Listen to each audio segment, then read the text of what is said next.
Jim Martin here, Park Angel number 11 with the Charleston Parks Conservancy. Today we are in the Elliottboro Park Community Garden. This is a community garden that's about 2 years old, and we're going to talk about what to start thinking about for the fall garden. You know, this time of year we start looking at our gardens and we say, what happened? So today we want to talk about some of the myths of what should the garden look like this time of year.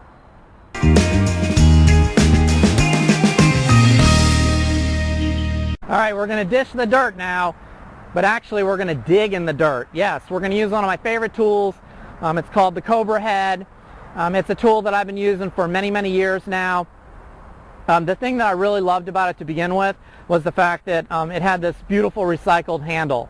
And then the nice crook here is excellent for so many different uses. Getting in those really tight spots when you're digging in areas where the plants are heavy and you need to get just in a tiny little spot, this is perfect. So the Cobra Head, and I love it, it's like, you know, I just love this tool.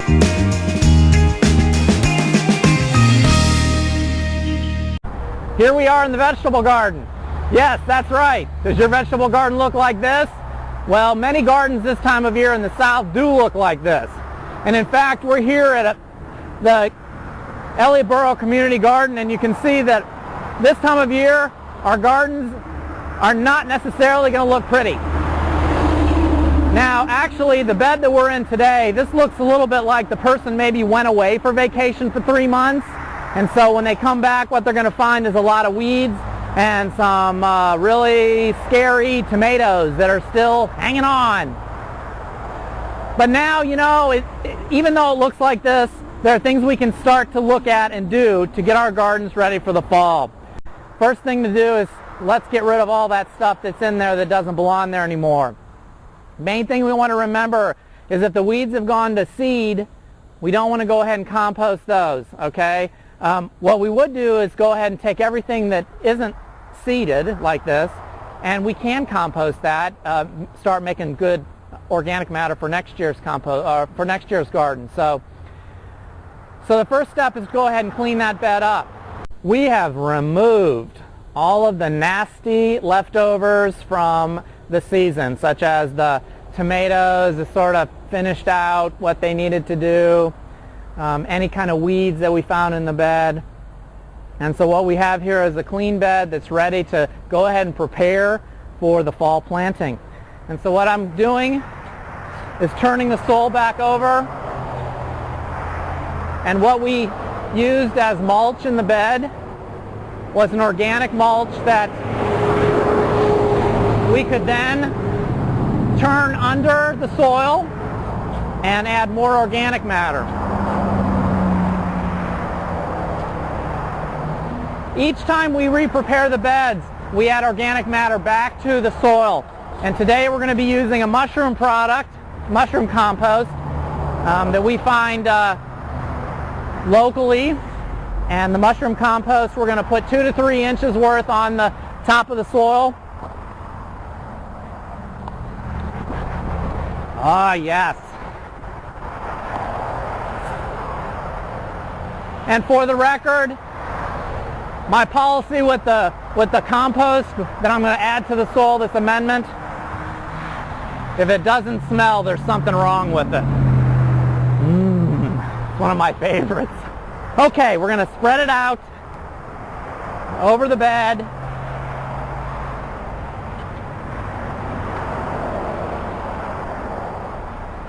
And then we're going to dig the compost back into the soil.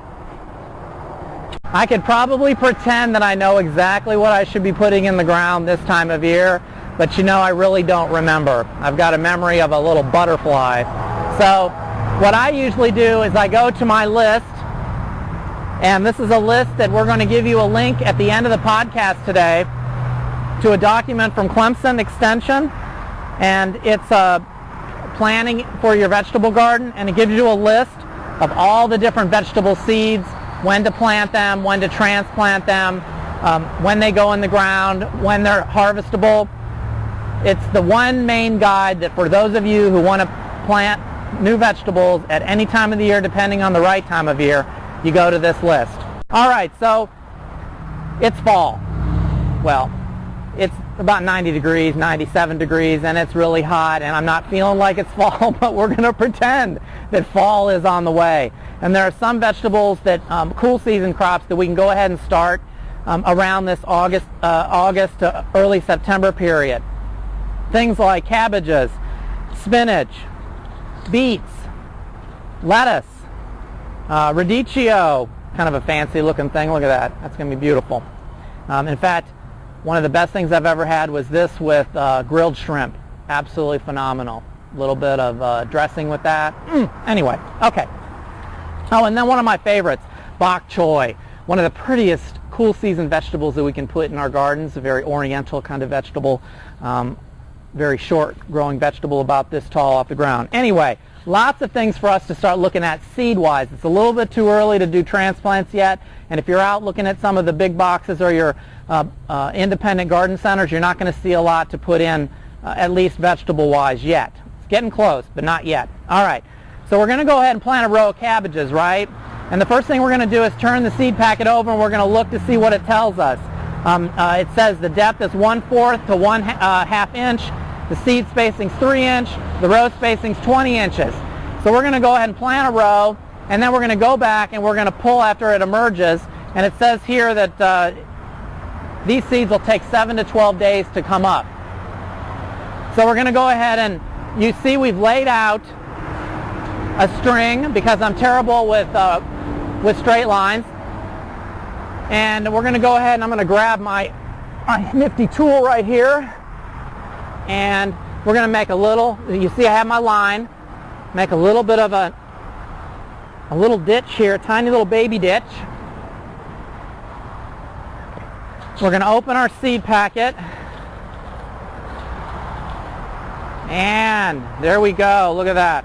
I'm heavy-handed with my seeds there. I want to make sure that I get a nice healthy row. Then we're going to take and just put a little bit of dirt on that.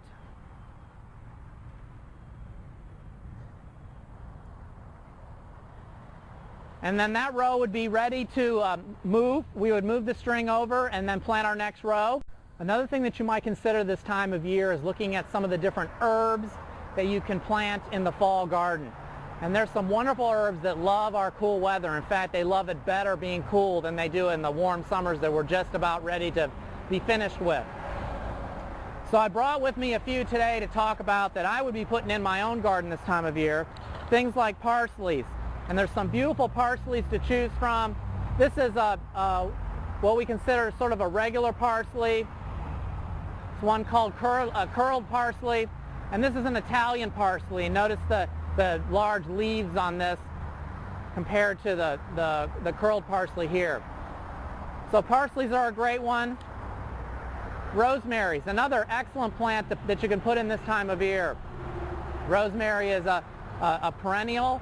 Actually, it's a woody herb, and we're going to be cutting back on it here and there to force new growth throughout the season. And then it's really not too late to put in or to start with things like basil again. You might have had basil in the early spring, and maybe some wild beast came and ate it all up, or you forgot to water or whatever. I mean, you know, these things happen, right? So this would be a perfect time to go ahead and put things like these basils back into the ground. And you know, I can't help but want to be near basil. I mean, that aroma is so wonderful. And notice there that that's well grown out parsley. We're going to massage these roots a little. Dig our little hole. That's all it takes. Main thing that we're never going to do, we're not going to do this. We're not going to punch the soil down. We're going to water it in, and the water is actually going to settle the soil around the roots. Once we plant, then it's time to mulch. Lots of different mulches that we can use out there. Today we're going to look at two. One of my favorite it's called Let the Neighbors Do the Work. And that's absolutely what we do. We let the neighbors bag up all their leaves at different times of the year, and then we go ahead and drive down the streets and we pick up the neighbors' leaves already prepackaged, ready to go. Now this bag has been sitting here in my garden for about 3 months now. All right, so I don't know what we're going to find when we open this bag. It could be scary. There's no telling what may jump out at us. All right, and look at that. That is wonderful, wonderful, wonderful, wonderful. And as you can see, over the last few months, the leaves in this bag have started to decompose. So they're, and as we dig in there, you can see it's starting to turn a little bit like compost, right? This is the perfect material to use as mulch on top of your plants. So we'll use some of this, and it's free, and the neighbors did all the work. I mean, what could be better, you know? Okay, another one that's my absolute all-time favorite, brings me back to my days on the farm in Ohio with the cows and the pastures and all that wonderful fresh organic matter that we had to work with, is straw. And straw, I think, is a wonderful mulching material. It is available here in the South. One main thing to remember with our straw, when you buy a bale of straw, you need to leave it outside for a month or so. Make sure it's watered down. Any seeds that you might see in the, like oat seeds, they'll germinate there, and then they'll be through. Otherwise, if you put it out fresh on your vegetable garden, the oats are going to come up, and they're going to grow so well that your vegetables won't grow because there won't be any light. But it's a perfect material to go ahead and put down as a mulch. Mulches are important. They hold the weed populations down. The mulches also conserve water, and they also cool the soil. Now, we're going to do it very lightly over the row, and once the seedlings germinate, then we can go in and add a little bit more. But then in between the rows, we're going to do it much heavier. And when we talk about heavier, it's only 3 inches worth, no more than that. I'll tell you the other thing I like about the straw is the coloration against the green color of the plants. I mean, it's so beautiful. All right, then we could also use some of the leaf material here. Also a nice finishing touch. And notice how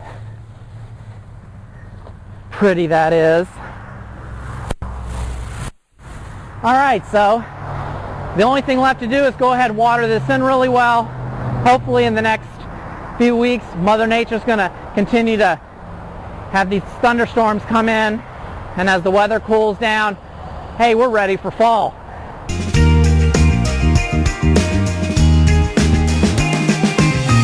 In the garden, there are plenty of things to do this time of year. Today we're going to talk about 3 really important ones. The first one is, you know, I know there's lots of weeds in your garden because when I walk around my garden this time of year, I'm having a hard time keeping up. Every time we have one of these thunderstorms come through, I know that the weeds grow 6 inches. So the one thing I want to try to make sure I do is, and you need to do, is keep it weeded.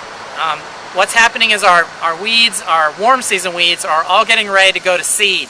And we don't want more of the seeds spread around the garden. So keeping the weeds out this time of year is really important. The second thing is, let's get ready for fall. Start bringing in those things into the garden that you're going to be using, such as, you know, if you use mushroom compost, get a load of it delivered, or go pick a load up with your truck, or get a few big, you know, barrels full of the stuff. Buy a bale of straw if you're going to use it to mulch. Let it sit in the garden for a month or so. So gather up all those things before the big rush, before everybody else is out there getting them. And then the third thing this week, or this time around, is to go ahead and keep things deadheaded. So today, look at this beautiful zinnia plant we have. It's actually a well cared for zinnia, but look at the beautiful blossom still on this thing. We're in the middle of August and September. The weather's going to cool down. This thing's even going to flower more. But it's got a few on here that are pretty well spent. We're going to go ahead and we're just going to snip those off. And that is what we call deadheading, and that's going to keep this plant fresh and ready to go, and it's going to be looking beautiful.